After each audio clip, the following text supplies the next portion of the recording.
देशवासियों नमस्कार। आज पहली बार एक दर्द भरा एहसास हो रहा है कि आखिर सन 2020 का क्या इरादा है। कोरोना आया, हमने धीरे धीरे सहन करने की आदत डाल दी। कल हमारे प्रिय कलाकार इरफान खान जी का देहावसान हो गया। आज ऋषि कपूर जी का देहावसान हो गया। वो हमारी इच्छाओं के विरुद्ध ईश्वर को प्यारे हो गए। पीढ़ियां उनको याद करती आई हैं और आगे भी पीढ़ियां उनको याद करेगी। वो लोग कलाकार थे जिन्होंने अपने जीवन में लोगों को खूब मनोरंजन दिया। कभी उन्होंने अपनी इच्छा को आगे नहीं रखा। उन्होंने दुनिया की खुशियों का ख्याल रखते हुए अपना अभिनय में एक पात्र निभाते आए ताकि लोग, आप और हम, उनकी पिक्चरें देखकर खुश रहे। लेकिन जब ऐसा अचानक इरफान खान जी की उम्र मात्र 54 साल और श्री ऋषि कपूर जी की उम्र सिर्फ 67 साल, हमें बहुत दुख होता है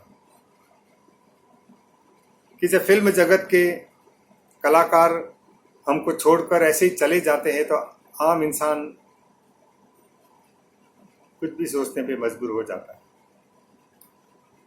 मैं इरफान खान जी को कभी जीवन में मिला नहीं, लेकिन उनके साथ एक अपनापन जरूर था, क्योंकि वो हमारे राजस्थान जयपुर से थे।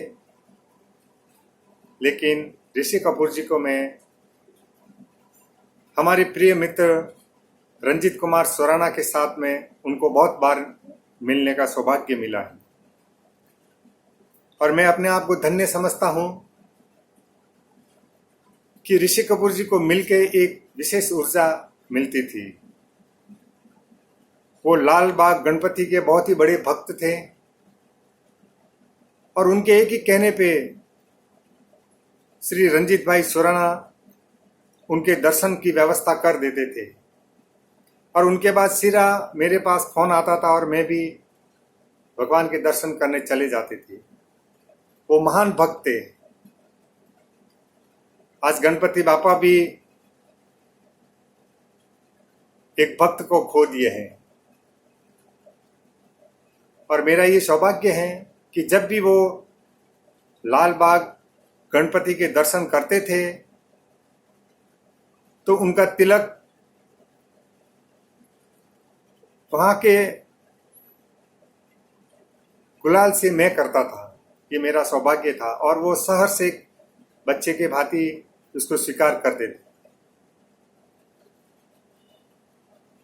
मैं पहली बार रंजीत कुमार सुराना, जिन्होंने वन अविघ्ना में अपना घर लिया था, तो उसको घर को देखने आए थे वो, और हमारे आदरणीय जैन मुनि आचार्य पद्मनाभ मुनि जी, जो वन अविघ्ना में उन्होंने अपना चौमासा किया था, उनको मिलने के लिए विशेष तौर से ऋषि कपूर जी आए थे और मैं, ऋषि कपूर जी और रंजीत भाई सुराना करीब जैन मुनि जी के साथ में 2.5 से 3 घंटा बैठे थे और चर्चा को लेते हुए कम से कम मैं भी आधा घंटा तक रणवीर के बारे में, रणवीर के भविष्य के बारे में और उसकी महत्वता के बारे में मैंने उनको बताया था और उन्होंने बहुत ही दिल से, आत्मीयता से उनके बारे में सुना था। वो बहुत ही निर्मल हृदय के इंसान थे, हंसमुख थे, सबको खुश देखना चाहते थे और कपूर खानदान को वो वंदनीय थे। कपूर खानदान को वो वंदन करते थे और गर्व महसूस करते थे। उसके बाद हमारे मित्र मुकेश भाई चौहान, जो लाल बाग गुंदेसा कॉम्प्लेक्स में रहते हैं, उनके घर भी ऋषि कपूर जी आए थे, तो हमें मिलने का सौभाग्य मिला था। एक बार आईटीसी होटल परेल में भी मिले थे। क्या उनका रुबाब था, क्या रुतबा था, क्या सहजता थी, क्या उनके व्यक्तित्व में एक ललकार थी। जब हम उन्हें अभिवादन करते थे तो वो सहर्ष दिल से स्वीकार करते थे और एक अपनत्व जताकर हमें अपनापन देते थे। हम उनके पास बैठते थे और वहां से फिर वो लाल बाग के दर्शन के लिए जाते थे। तो हमारे जीवन की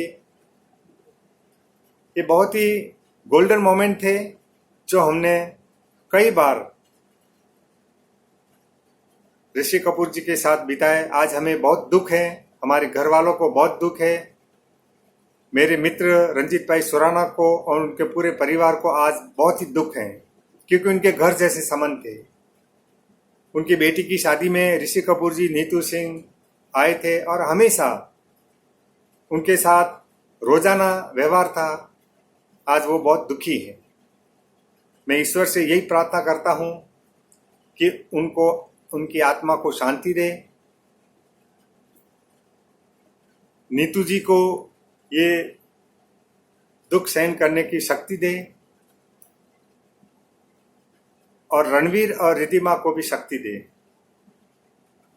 आज हमसे बहुत दूर चले गए हैं, लेकिन ऋषि कपूर जी, हम आपसे दूर नहीं जाएंगे। हम आपको याद करते रहेंगे और आपके जीवन के सत्कर्मों का अनुसरण करते रहेंगे।